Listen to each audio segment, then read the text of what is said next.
بسم اللہ الرحمن الرحیم والصلاة والسلام علی رسول الکریم وعلی آلہ وأہلہ وأجمعین۔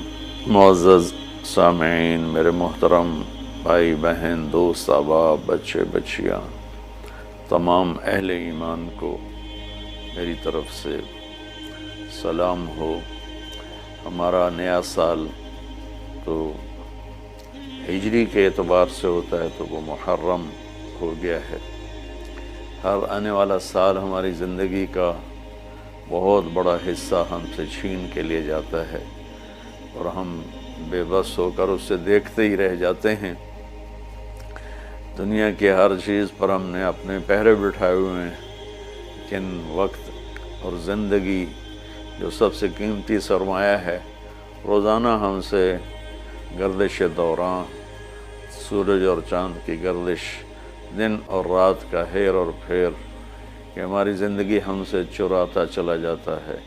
اللہ کا غیبی نظام ہماری زندگی سے ٹائم کو، وقت کو گھٹاتا چلا جاتا ہے، یہاں تک کہ ہر آنے والی وہ موت کو گلے لگا کر اللہ کے پاس پہنچ جاتا ہے۔ تو نئے سال کے حوالے سے دو باتیں کرنی تھی۔ واقعہ کربلا کے حوالے سے تو میرے کلپ کافی چل رہے ہیں۔ ایک حدیث پہلے سناؤں گا، اس کے بعد دو حدیثیں اور بس۔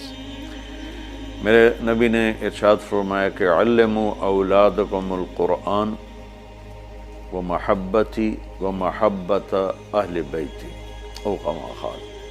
میرے نبی نے فرمایا کہ اپنی اولاد کو تین چیزیں سکھاؤ۔ ایک قرآن سکھاؤ کہ قرآن زندگی گزارنے کا طریقہ بتاتا ہے۔ میڈیکل سائنس ہو یا انجینئرنگ سائنس ہو یا کائنات کا کوئی بھی علم ہو، وہ انسان بننا نہیں سکھاتا۔ اناٹومی پڑھ کے ڈاکٹر بن جائے گا، انسان بننے کے لیے قرآن پڑھنا پڑے گا، سیکھنا پڑے گا۔ تاجر، سیاستدان، زمیندار، بادشاہ، بیگم، ملکہ، رانی، فقیراً فقیر، امیراً امیر، سب اس چیز کے محتاج ہیں کہ زندگی کیسے گزارنی ہے، اچھی زندگی جس پر اللہ بھی راضی ہو اور ہم بھی سکون سے رہیں، وہ قرآن ہے۔ کہ قرآن ان ھذا القرآن یہدی للتی ہی اقوم، یہ دعویٰ صرف قرآن کا ہے۔ میرا اللہ فرماتا ہے کہ صرف قرآن ہی ہے جو تمہیں صحیح زندگی گزارنے کا طریقہ بتاتا ہے۔ ہمارے گھروں کی زندگی انتشار کا شکار ہے۔ شادی ہوتے ہی طلاقیں ہو رہی ہیں، طلاقوں کی ریشو بڑھ رہی ہے کہ والدین اپنے بچے بچیوں پر صرف پڑھائی پڑھائی پڑھائی، اور ہمارے پاکستان میں پڑھائی تو ہے نہیں، صرف کاروبار ہے۔ تو بچے بچیوں کو پتہ ہی نہیں ہوتا جب شادی ہوتی ہے کہ زندگی کیسے گزارنی ہے۔ ایسے والدین کو بھی نہیں پتہ ہوتا کہ ہم نے اپنی اولاد کو کس بنیاد پہ کھڑا کرنا ہے۔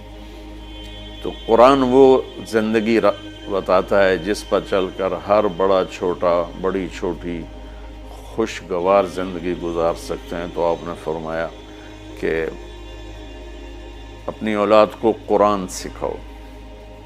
دوسرا فرمایا وہ محبتی، اور میری محبت سکھاؤ کہ آپ نے فرمایا لن یؤمن احدکم حتی اکون احب الیہ من الناس وولدہ ووالدہ اجمعین۔ آپ نے فرمایا کہ اگر تم چاہتے ہو کہ تمہارا ایمان مکمل ہو تو میری محبت اپنی ذات سے، اپنے والدین سے، اپنی اولاد سے اور پوری دنیا کے انسانوں سے مجھے سب سے زیادہ پیار دو گے تو تمہارا ایمان مکمل ہوگا۔ تو اللہ کے نبی کی محبت کے بغیر ایمان کامل ہو نہیں سکتا۔ اب محبت کا کیا پیمانہ ہے، کیا معیار ہے؟ ایک ہم نے بنائے ہوئے ہیں، مختلف معیار بنائے ہوئے ہیں عشق رسول کے، محبت رسول کے، لیکن میں وہ معیار بتاؤں گا جو نہ میرا بتایا ہوا نہ کسی اور کا، وہ میرے نبی کا بتایا ہوا ہے کہ اللہ کے رسول سے پیار کرنے والے ہوتے کون ہیں۔ تو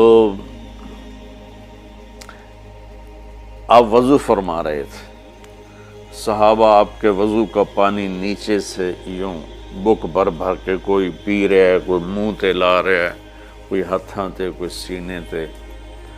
تو آپ نے پوچھا ما یحملکم علی ھذا، بھئی یہ کیا کر رہے ہو، کیوں کر رہے ہو؟ کہ حبا للہ ولرسولہ۔ تو صحابہ نے عرض کی یا رسول اللہ آپ اور آپ کے رب کی محبت میں کر رہے ہیں۔ سبحان اللہ۔ تو ہم نے فرمایا کہ میں تمہیں بتاتا ہوں کہ مجھ سے محبت کرنے والا اور اللہ سے محبت کرنے والا کون ہے۔ ایڈا سستا سودا نہیں ہے کہ صرف میرے وضو دا پانی تسی پی لو تے تسی میرے عاشق بن جاؤ، کہ وہ میں تمہیں بتاتا ہوں کہ اللہ اس کے رسول سے محبت کا پیمانہ کیا ہے۔ وہ پیمانہ ہے کہ اگر تم اس پر پورے اتر گئے تو دو طرفہ کام ہو جائے گا، تم اللہ رسول سے پیار کرو گے، اللہ رسول تم سے پیار کریں گے۔ تو ہم نے فرمایا فَلْيَصْدُقِ الْحَدِيثَ إِذَا حَدَّثَ، جو مجھ سے اور میرے رب سے پیار کرتا ہے اس کی پہلی نشانی یہ ہے کہ وہ ہمیشہ سچ بولتا ہے، کبھی جھوٹ نہیں بولتا۔ اس پیمانے پہ پاکستان کے 22 کروڑ انسانوں کو تولو تو چند ہزار ہی نکلیں گے، ورنہ میرے ملک پہ جھوٹ کی لعنت چھائی ہوئی ہے۔ فَلْيُؤَدِّ الْأَمَانَةَ إِذَا اؤْتُمِنَ، جو مجھ سے اور میرے اللہ سے پیار کرتا ہے وہ کبھی کسی کو دھوکہ نہیں دیتا، ہمیشہ دیانتداری سے کام کرتا ہے، دیانتداری سے ہر ڈیل کرتا ہے۔ اس پر تولیں تو پورے پاکستان کے بازار، تجارت، سیاست، ذمہ دارہ، لین دین دھوکہ ہی دھوکہ ہے، فراڈ ہی فراڈ ہے۔ اس میں بھی چند سو ہی نکلیں گے جن کو اللہ رسول کے محبت کی گارنٹی ملے گی۔ تیسرا فرمایا فَلْيُحْسِنْ جِوَارَ مَنْ جَاوَرَهُ، جو اللہ اس کے رسول سے پیار کرتا ہے وہ ہمیشہ پڑوسیوں کے ساتھ اچھا سلوک کرتا ہے، چاہے وہ مسلم ہوں، نان مسلم ہوں، چاہے وہ اپنے ہوں، غیر ہوں، اچھے لگتے ہوں، برے لگتے ہوں، وہ ہمیں برا سمجھتے ہوں، لیکن اللہ اس کے رسول سے پیار کرنے والے کی تیسری نشانی یہ ہے کہ وہ اپنے پڑوسیوں کے ساتھ اچھا سلوک کرتا ہے۔ یک طرفہ وہ تا کر دے نہیں، اسی کیوں کریے، انہوں نے سانو کدی سلام نہیں کیتا، اسی کیوں سلام کریے، وہ سانو کدی پچھڑ نہیں آئے، اسی کیوں پچھڑ جاویے۔ یہ عشق رسول کے دعوے دار تو ہو سکتے ہیں، اللہ کی بارگاہ میں ان کی کوئی گارنٹی نہیں ہے، یہ خارج ہیں۔ یہ بھی ہمارا سارا معاشرہ میں دیکھتا ہوں تو انتقامی معاشرہ ہے۔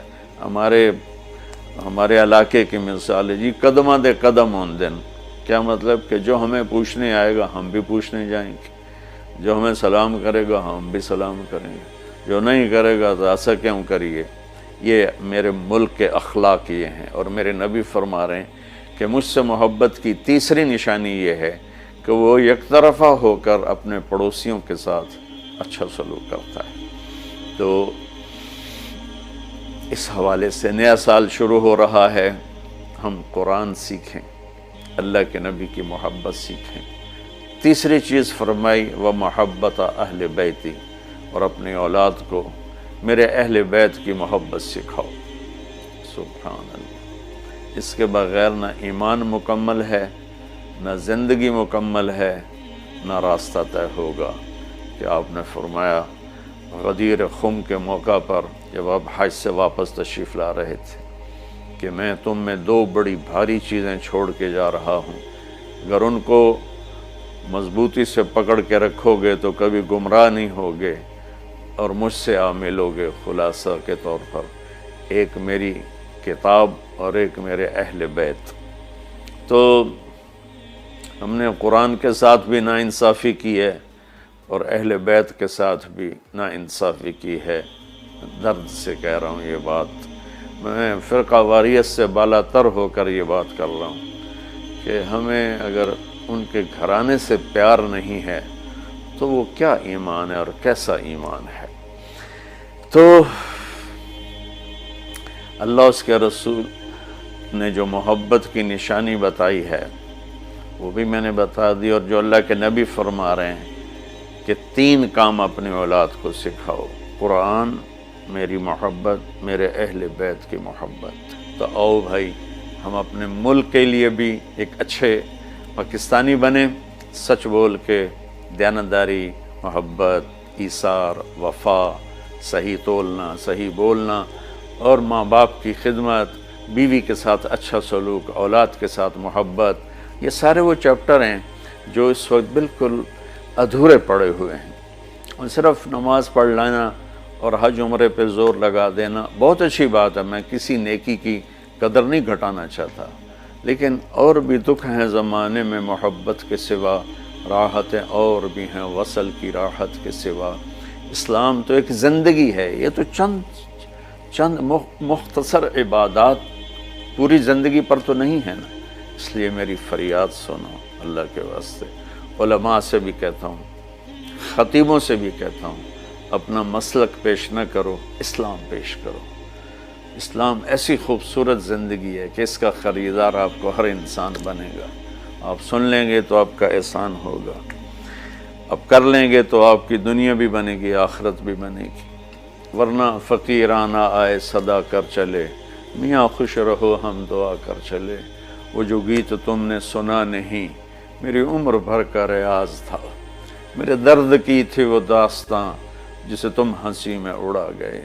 السلام علیکم۔